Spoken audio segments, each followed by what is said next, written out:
नमस्कार दोस्तों, सभी स्टूडेंट्स और मेरे फ्रेंड्स कैसे हैं जो कहीं ना कहीं आरपीएससी ग्रेड फर्स्ट की प्रिपरेशन कर रहे हैं बायोलॉजी सब्जेक्ट से।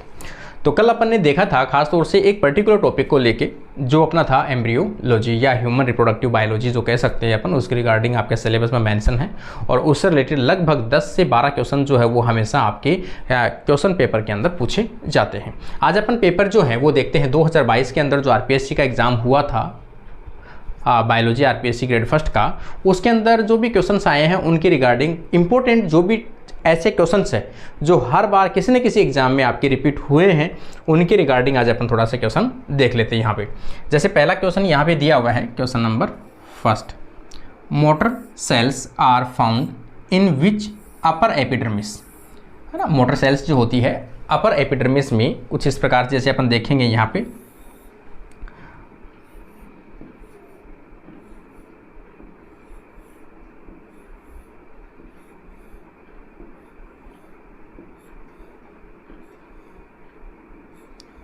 इस प्रकार से कुछ सेल्स साइज में बड़ी सेल्स होती है जिन्हें कि अपन क्या कहते हैं, मोटर सेल्स कहते हैं, जो खास तौर से मोनोकोट्स का एक विशेष लक्षण देखने को मिलता है। यहाँ पे दिया हुआ है जैसे नीरियम की लीव्स और क्लेडोट्स और फाइलोक्लेट्स और मेज लीफ। यहाँ पे जैसे मोनोकोट की लीव्स दी हुई है मेज लीव्स, तो इसका राइट आंसर कौन सा आ जाएगा, मेज लीव्स में कुछ इस प्रकार के सेल्स पाई जाती है जिसे अपन क्या कहते हैं, मोटर सेल्स के नाम से जानते हैं, मोटर सेल्स। अगला क्वेश्चन अगर अपन देखेंगे यहाँ पे, causative organism of filariasis. Filariasis जो डिजीज है वो किसके कारण से होता है। फिलेरियासिस डिजीज़ को अपन दूसरा जो नाम है वो अपन जानते हैं एलिफेंटियासिस।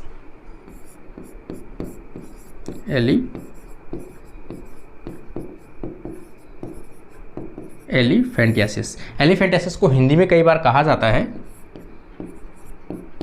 हाथी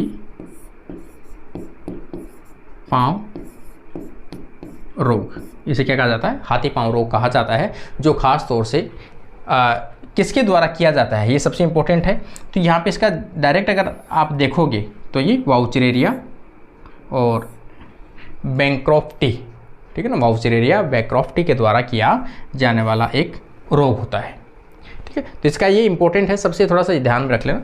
यहाँ पे एस्करिस दिया हुआ है और ट्राइकिनेला दिया हुआ है, तो ये दोनों इस नाम से भी कई बार क्वेश्चन पूछा जाता है, हाथी पांव रोग के नाम से भी, और यहाँ पे जो दिया हुआ है फिलेरियासिस इसके नाम से भी पूछा जाता है। तो यहाँ पे आपको याद रखना है, और ये किसका मेंबर है तो आपको याद रहना चाहिए, ये किसका मेंबर है, नेमेटोहेलमिन्थेस का जो मेंबर है वो होता है। ये किसका होता है, नेमेटोहेलमिन्थेस के मेंबर के नाम से जाना जाता है, उसका एक विशेष मेंबर है। यहाँ पे क्वेश्चन नंबर देखोगे आप, what is the end product of glycolysis. Glycolysis का जो एंड प्रोडक्ट होता है वो कौन सा होता है। ग्लाइकोलाइसिस अपन सभी जानते हैं कि ग्लाइकोलाइसिस साइकिल क्यों चलता है, क्योंकि अपन क्या चाहते हैं, ग्लूकोज को तोड़ के और एनर्जी प्रोड्यूस करना चाहते हैं, ठीक है ना। तो वह एनर्जी एटीपी के रूप में बनेगा, जो माइटोकॉन्ड्रिया में जाएगा, वायवीय श्वसन होगा, एरोबिक श्वसन होगा, एरोबिक रेस्पिरेशन होगा। तो यहाँ पर जैसे ग्लाइकोलाइसिस जो है किससे स्टार्ट होता है, ग्लूकोज 6 कार्बन से स्टार्ट होता है और 3 कार्बन के 2 मॉलिक्यूल बनते हैं पायरुविक एसिड। तो यहाँ पे आप ऑप्शन में दिया हुआ है 4 कार्बन का सक्सेनिक एसिड दिया हुआ है, 4 कार्बन का ऑक्जेलिक एसिड दिया हुआ है, यहाँ पर पायरुविक एसिड दिया और सिट्रिक एसिड 4 कार्बन का होता है। तो केवल ये जो ऑप्शन है पायरुविक एसिड जो है वो 3 कार्बन का होता है, और ये लास्ट प्रोडक्ट में 2 मॉलिक्यूल बनते हैं पायरुविक एसिड के।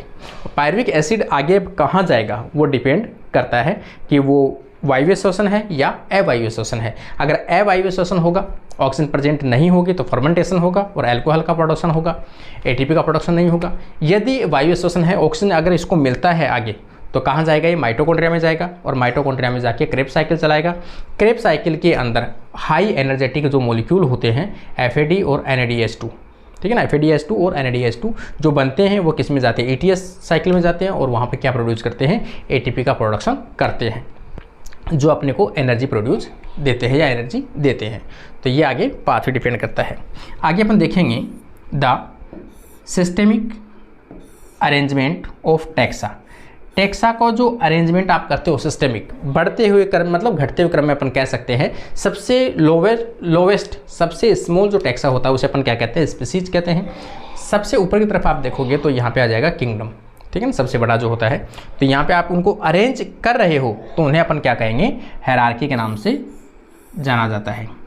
अगर अरेंज करते हो तो उसे अपन क्या कहते हैं, हायरार्की कहते हैं। जैसे ऊपर से नीचे की तरफ आप चलते जाओगे वैसे वैसे, जैसे सबसे पहले आप देखोगे तो यहाँ पर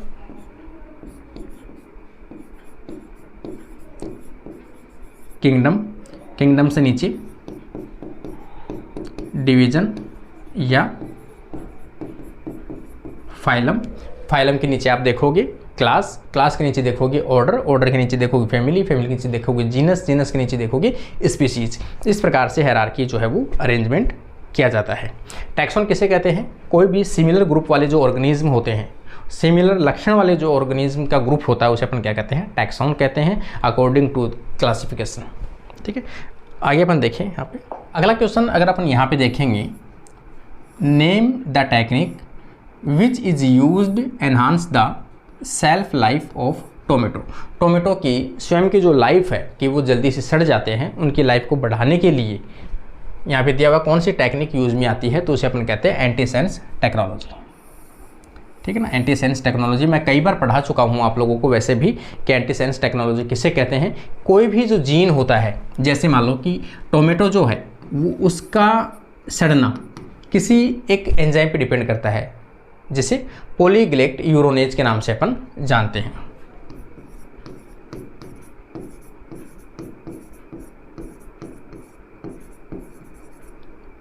पॉलीग्लेक्ट यूरोनेज के एंजाइम के नाम से जानते हैं। इसका जो जीन एक्सप्रेस होता है वो क्या बनाएगा, डीएनए जो होता है वो आरएनए बनाएगा, एमआरएनए बनाएगा।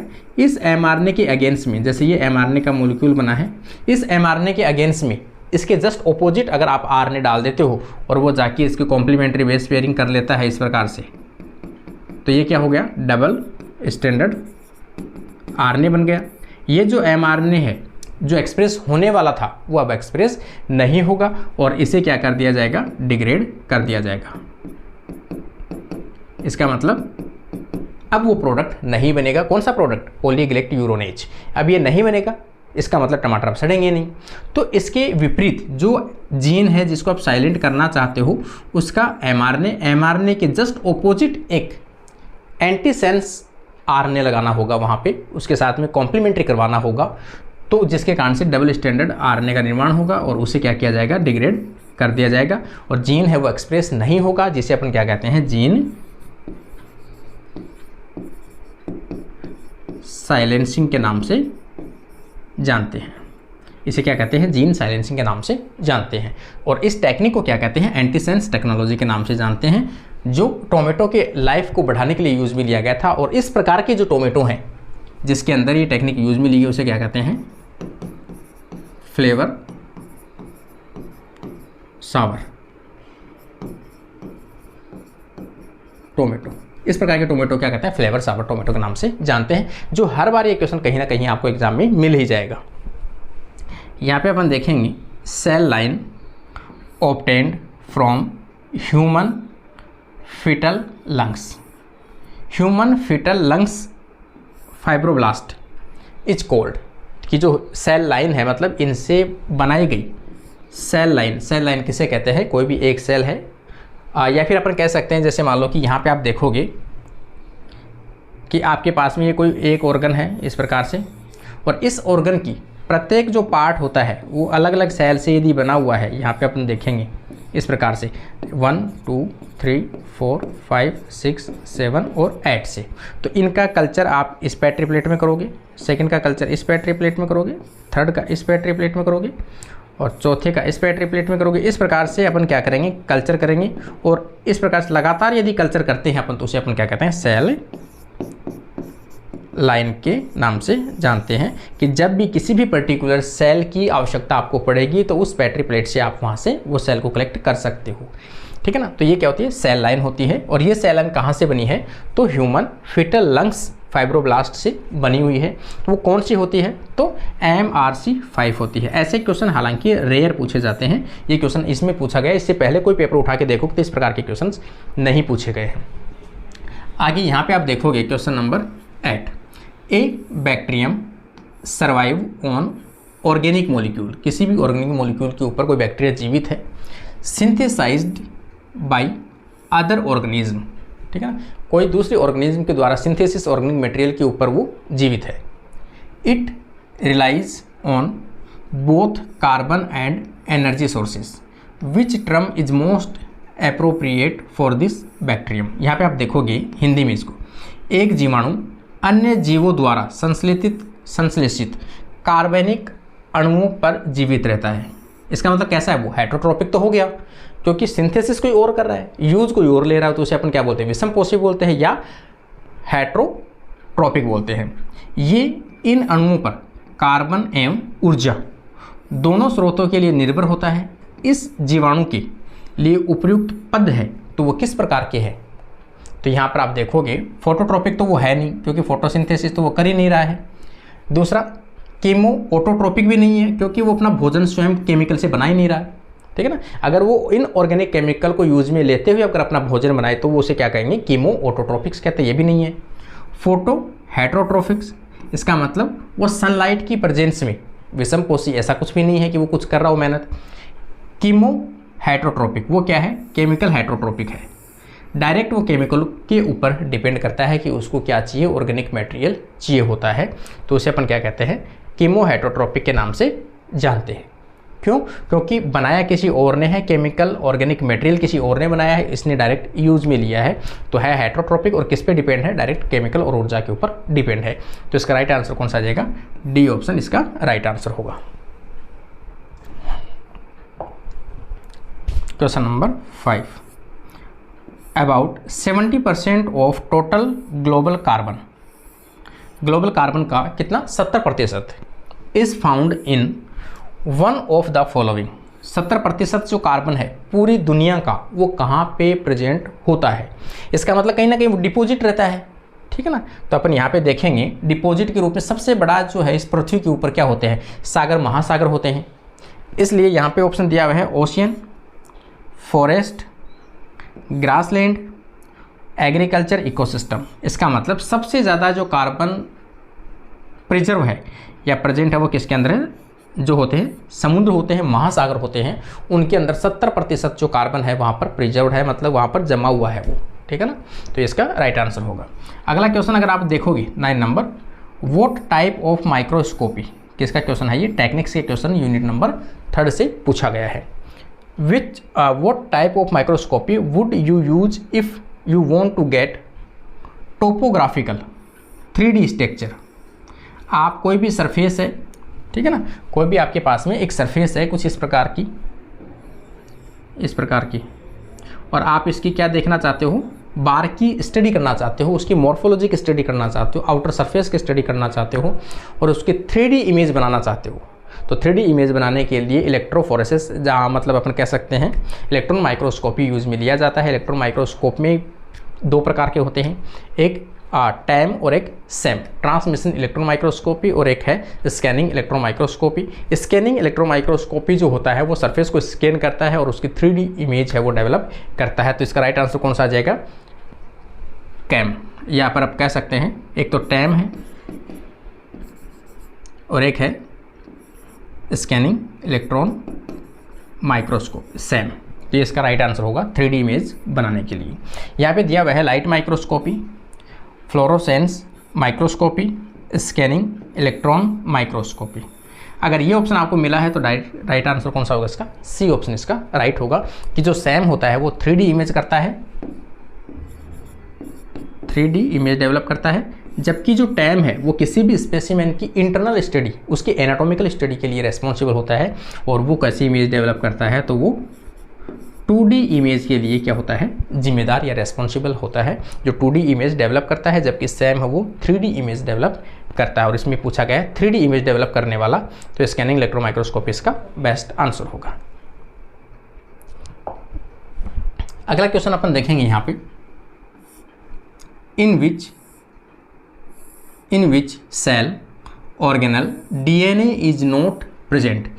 ऐसा कौन सा सेल ऑर्गेनल है जिसमें डीएनए प्रेजेंट नहीं है? अपन सभी जानते हैं कि 3 ही ऐसी स्ट्रक्चर होती है सेल के अंदर जिसमें क्या प्रेजेंट है, डीएनए प्रेजेंट होता है। एक तो आपका आता है न्यूक्लियस, जिसमें आपका मेन जेनेटिक मटेरियल पाया जाता है। सेकंड माइटोकॉन्ड्रिया, और अगर प्लांट है तो क्लोरोप्लास्ट। मतलब 3 ऐसे कोशिकांग हैं जिनमें डीएनए पाए जाते हैं। तो यहाँ पर माइटोकॉन्ड्रिया दिया हुआ है, पाया जाता है, न्यूक्लियस है, पाया जाता है, क्लोरोप्लास्ट है, पाया जाता है।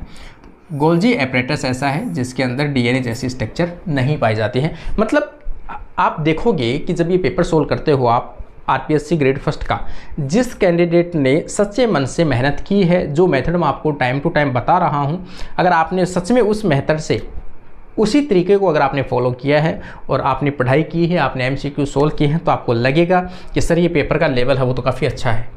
एक थोड़ा ईजी भी है, हो सकता है छोटा मोटा कोई टफ हो, लेकिन अगर आपने रियल में स्टडी की है तो ईजी वे के अंदर आप इसको सोल्व कर पा रहे होंगे।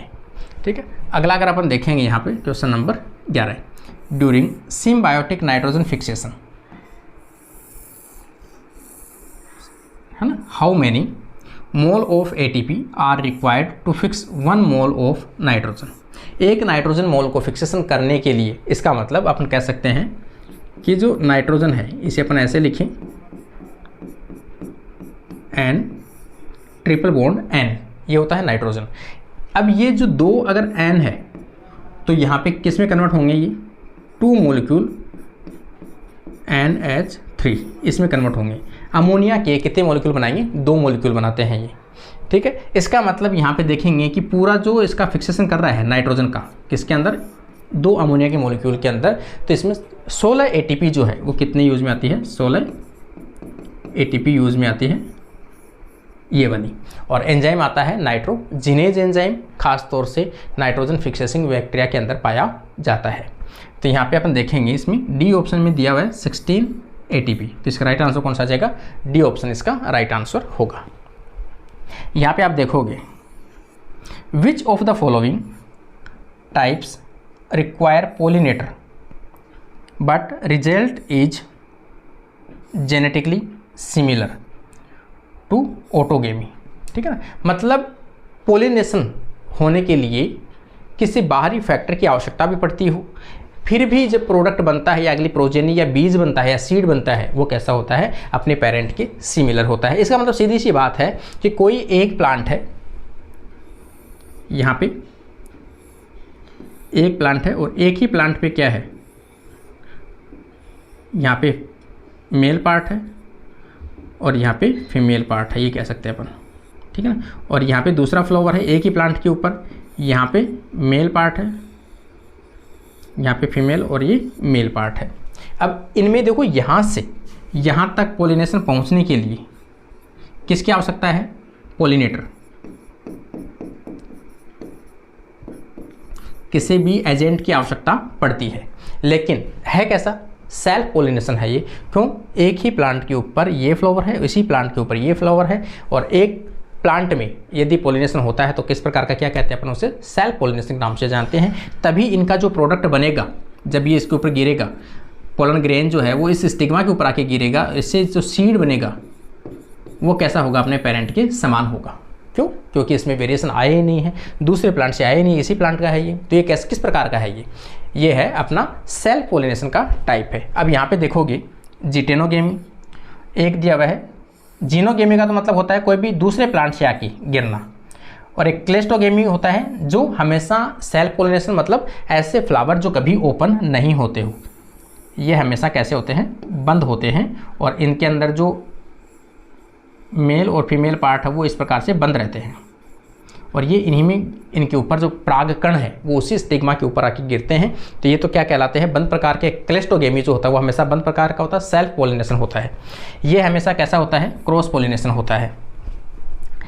एपोगेमी, एपोगेमी का मतलब क्या होता है, एक के अंदर ही गिरना।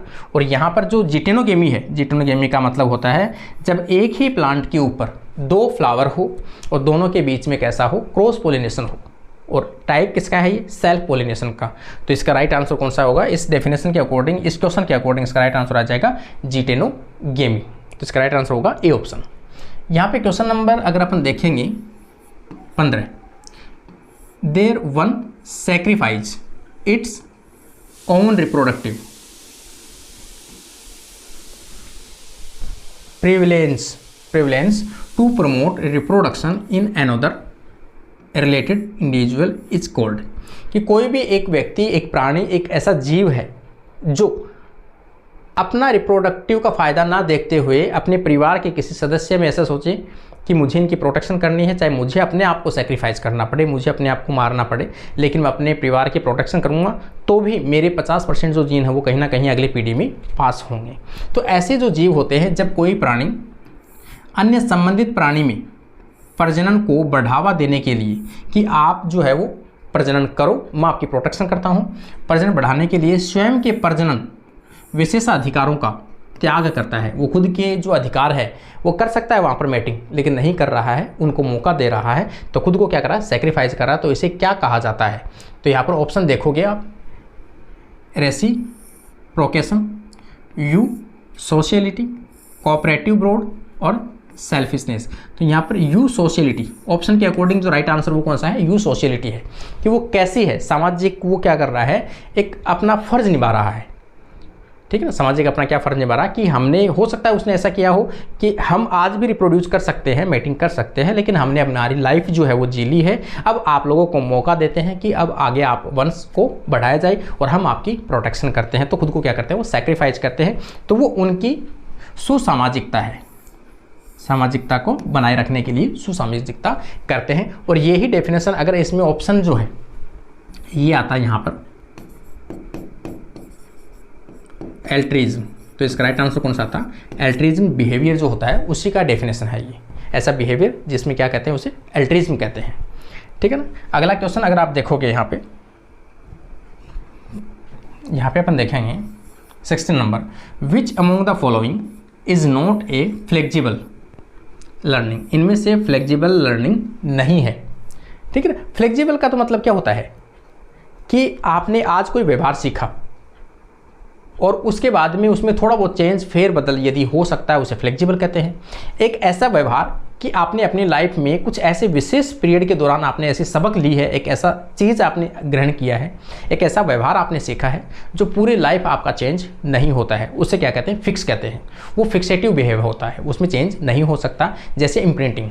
लेकिन दूसरा होता है फ्लेक्सिबल, जिसके अंदर सीखने के बावजूद भी अपन छोटा मोटा अपने लाइफ के साथ में चेंजेस हो सकते हैं, उसे क्या कहते हैं, फ्लेक्सिबल कहते हैं। तो यहाँ पर आप देखोगे हैबिचुएशन, हैबिचुएशन कैसा होता है भाई, ठीक है, एक तो ये हैबिचुएशन है, एक ट्रायल एंड एरर है, ये भी कैसा होता है, फ्लेक्सिबल होता है, ट्रायल एरर है ना, आपने कोशिश की, त्रुटि आई, उसको सुधार किया, फिर आपने कोशिश की, ये भी कैसा, फ्लेक्सिबल ही है। और हैबिचुएशन का मतलब आपको पता ही है, किसी भी नए इन्वायरमेंट में, किसी भी नई कंडीशन के अंदर आप रहना स्टार्ट करते हो, छोटी मोटी तकलीफ आती है आपकी लाइफ में, फिर आपसे आप क्या करते हो, उसको वापस दोहराते हो कि अपन उस काम को इम्प्रूव कर सके, फिर आप मोर अपनी अधिक क्षमता के साथ में आप वापस से वहाँ अडेप्ट होने की कोशिश करते हो, आप अपनी जो आसपास की जो इन्वायरमेंटल कंडीशन है, क्लाइमेट है, उनके साथ लड़ने की कोशिश करते हो, फिर आप वहाँ पर अडेप्ट होने की कोशिश करते हो, धीरे धीरे धीरे धीरे एनवायरनमेंट आपके अकॉर्डिंग, आप एनवायरनमेंट के अकॉर्डिंग सामंजस्य स्थापित कर लोगे, तो उसे अपन क्या कहते हैं, हैबिचुएशन, उसके प्रति अपन अडेप्ट हो चुके हैं, उसे हैबिचुएशन कहते हैं।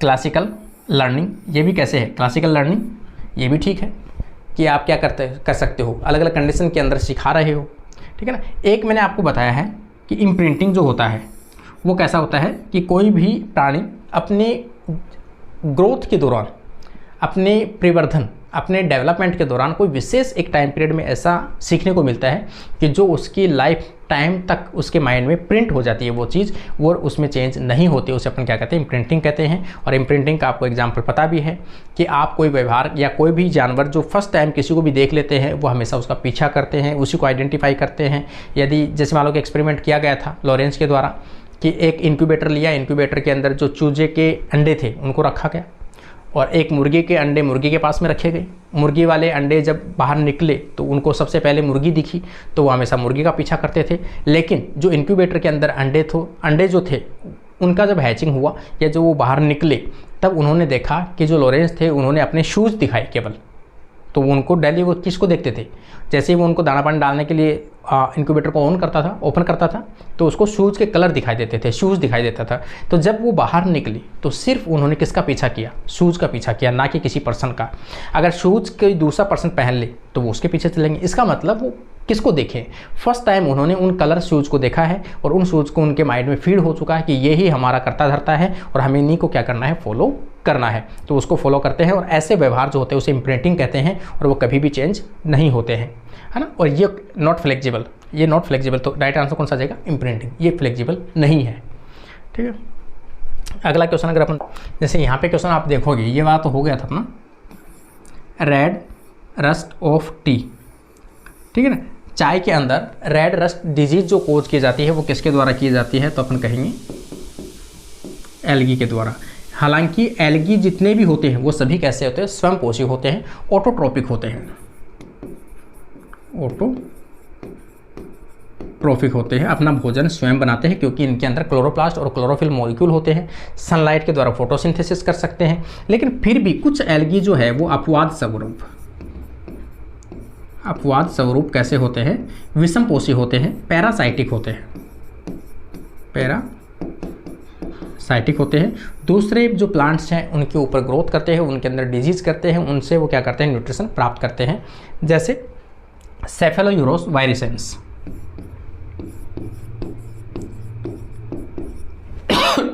सेफेलोयूरोस वायरिसेंस। इसका राइट आंसर क्या जाएगा, सेफेलोयूरोस वायरिसेंस, जो क्या है, ग्रीन एल्गी का एग्जाम्पल है, ग्रीन एल्गी, ठीक है ना। इसमें क्या होता है, इसमें फोटोसिंथेसिस की क्षमता उतनी नहीं होती है, इसलिए ये क्या करता है, अपना जीवन यापन करने के लिए किसी दूसरे जीवों से अपना न्यूट्रिशन प्राप्त करता है। सेफेलोयूरोस वायरिसेंस खास तौर से जो चाय के प्लांट है उनके ऊपर ये रोग उत्पन्न करते हैं। तो यहाँ पर आप देखोगे कि ये जो किसके द्वारा किया जाता है, रेड एल्गी दिया हुआ है, ब्राउन एल्गी दिया हुआ है, फंगस दिया हुआ है और ग्रीन एल्गी दिया हुआ है। तो इसका राइट आंसर क्या आ जाएगा, ग्रीन एल्गी आ जाएगा। अगर एग्जाम्पल पूछा होता तो इसका राइट आंसर कौन सा आता, सेफेलोयूरोस वायरिसेंस इसका एग्जाम्पल आता, ठीक है ना। और कैसा होता है, पैरासाइटिक होता है। अगला क्वेश्चन अगर आप देखोगे यहाँ पर, the epithelial found in the wall of the blood vessels, blood vessels के एपिथेलियम के अंदर कौन सी सेल्स पाई जाती है। यहाँ पे आप ये क्वेश्चन अपना छूट गया शायद, ये देख लो, syngenesis and epipetalous stamens are found in, यहाँ पे युक्त कोशी और दल लग्न पुंकेसर जो है वो किस में पाए जाते हैं। यहाँ पर ऑप्शन के अंदर आप देखोगे पोएसी, एपीएसी, लिलियसी और एस्ट्रेसी। एस्ट्रेसी के अंदर इस प्रकार का जो कैरेक्टर है सिनजेनेसिस, ये क्वेश्चन वेरी वेरी इंपॉर्टेंट है। कई एग्जाम के अंदर मैंने एक क्वेश्चन देखा है और अभी भी असिस्टेंट प्रोफेसर का जो एग्जाम था इसमें भी ये क्वेश्चन रिपीट हुआ है, ठीक है ना। इसलिए इनके जो कैरेक्टर है बेसिक ये वाले जरूर देख लेना, जो भी फैमिलीज में दी है, हो सकता है वो फैमिली में आपको पढ़ा दूँ, कल मुझे टाइम मिलेगा तो कल मैं आपको 1-2 फैमिली करा दूंगा, ठीक है ना। सिनजेनेसिस और यहाँ पर एपीपेटलस, तो ये किसका एग्जाम्पल है, एस्ट्रेसी फैमिली का। In which of the following family lodicules are present, lodicules जो आर प्रेजेंट होते हैं वो किस में प्रेजेंट होते हैं, तो अपन जानते हैं कि जो ग्रेमिनी फैमिली है, पोएसी फैमिली है, उसके अंदर लोडिक्यूल्स पाए जाते हैं, ठीक है ना। यहाँ पर रेननक्लोसी दिया हुआ है, एस्ट्रेसी दिया हुआ है, एस्क्लेपिडियसी दिया हुआ है, यहाँ पे इसका राइट आंसर आ जाएगा ग्रेमिनी फैमिली या पोएसी फैमिली। अगला क्वेश्चन अगर अपन देखेंगे यहाँ पे क्वेश्चन अगर अपन देखेंगे अगला 19 नंबर, in which of the following fishes the dorsal fin is modified into sucker. Dorsal fin जो होते हैं, है ना, पीछे की तरफ जो डोर्सल फिन पाए जाते हैं वो किस में कन्वर्ट हो गए, सकर के अंदर कन्वर्ट हो गए, सकर के अंदर कन्वर्ट होते हैं। तो निम्नलिखित में से किस मछली में पृष्ठीय पंख चूसक में रूपांतरित होते हैं, तो इसका राइट आंसर कौन सा आ जाएगा, इकाइनिस के अंदर सकर में मॉडिफाई हो जाते हैं, ठीक है ना। अगला क्वेश्चन आप देखोगे, proximate and ultimate are two way, ये दोनों जो पाथवे हैं वो किसके होते हैं, प्रोक्सीमेट और अल्टीमेट, पास में या अल्टीमेट, दूसरा क्या हो या क्या कंडीशन है, तो उसे बोलते हैं इंटरेप्टिव बिहेवियर, ठीक है ना। उसे क्या बोलते हैं, इंटरेप्टिव बिहेवियर है। व्यवहार को समझने के लिए दोनों मेथड जो है वो यूज में लिए जाते हैं। इसका राइट आंसर आ जाएगा। यहाँ पे आप देखोगे 21 number, the enzyme that cut DNA DNA को कट करने वाले एंजाइम को अपन जानते हैं एंडोन्यूक्लियेज, रेस्ट्रिक्शन एंडोन्यूक्लियेज एंजाइम के नाम से जानते हैं। ये रेस्ट्रिक्शन एंडोन्यूक्लियेज एंजाइम, तो इसका राइट आंसर कौन सा आ जाएगा? रेस्ट्रिक्शन एंडोन्यूक्लियेज एंजाइम इसका राइट आंसर होगा। यहाँ पे आप देखोगे smooth muscles fibers are, smooth muscles fiber जो है वो कैसी होती है? तो हमेशा अनस्ट्रेटेड होती है, इसलिए तो इसको क्या बोलते हैं? स्मूथ बोलते हैं। इनमें धारियाँ नहीं पाई जाती हैं, लेकिन इनवॉलेंट्री होती है, ये अनऐच्छिक होते हैं। कैसे होते हैं? अनऐच्छिक होते हैं और स्मूथ होते हैं। ये इनके ऊपर अपना कंट्रोल नहीं होता है, तो इसका राइट आंसर बी ऑप्शन आ जाएगा। अगला क्वेश्चन तो यहाँ पे ये देख लेते हैं अपन, इसमें अगर समझ में आएगा पूरा। निम्नलिखित में से कौन सा कथन गलत है? कोरोलॉइड जड़ में शैवाल क्षेत्र होता है। यहाँ पे कोरोलॉइड जड़ में कॉर्टेक्स विभेदित नहीं होता है। कोरोलॉइड जड़ में कम या कोई द्वितीय वृद्धि नहीं हो पाई जाती है। कोरोलॉइड जड़ साइकस में पाई जाती है, ये तो ठीक है। कोरोलॉइड में कॉर्टेक्स विभेदित नहीं होता है, ये तो नहीं भाई, विभेदित होता है वो तो। कोरोलॉइड जड़ में शैवाल, ये भी ठीक है। और द्वितीय वृद्धि नहीं होती, ठीक है। इसका मतलब इसमें जो पूछा हुआ है निम्नलिखित कौन सा कथन गलत है? गलत कौन सा भाई? बी ऑप्शन इसका गलत है। कोरोलॉइड जड़ में कॉर्टेक्स विभेदित नहीं होती, जबकि विभेदित होती है, तो ये कैसा है? गलत सेंटेंस। इसका राइट आंसर हो जाएगा बी ऑप्शन। अगला ये क्वेश्चन आप देखोगे 25 नंबर का। Which element the phloem tissue is composed of dead cells? Dead cell से बना हुआ कंपोज जो टिश्यू है वो फाइबर्स होते हैं, खासतौर से कौन से होते हैं? फाइबर्स। तो यहाँ पर आप देखोगे sieve tube elements, companion cells जीवित होते हैं। फ्लोएम पैरेन्काइमा जीवित होते हैं। फ्लोएम जो फाइबर्स होते हैं वो कैसे होते हैं? डेड होते हैं। ये क्वेश्चन कई बार रिपीट हो चुका है, ठीक है ना। ये शायद आरपीएससी कॉलेज लेक्चरर में भी पूछा गया है। तो इसका राइट आंसर जो होता है कौन सा? फ्लोएम जो होते हैं वो कैसे होते हैं? डेड टिश्यू होते हैं, ठीक है ना, हार्ड टिश्यू होते हैं।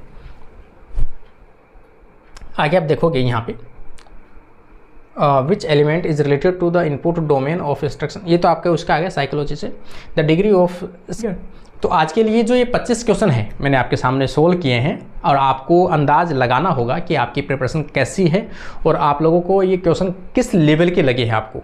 क्या आपको, अगर आपके सामने कुछ इस लेवल के क्वेश्चन, सेम तो आएंगे नहीं, लेकिन इस लेवल के क्वेश्चन यदि इस एग्ज़ाम के अंदर 2025 के अंदर आपके सामने यदि क्वेश्चन इस लेवल का आता है, तो आप लोग कितने तैयार हो अपने आप को आज एनालिसिस करके आप इस वीडियो को देखने के बाद में कमेंट करके ज़रूर जाइए आप लोग कि सर हम कितने % रेडी हैं, कितने क्वेश्चंस हमें एकदम फुली आ रहे हैं इनमें से, और क्या लेवल था इसका, क्या आप लोग इसको क्वालिफाई कर पाओगे।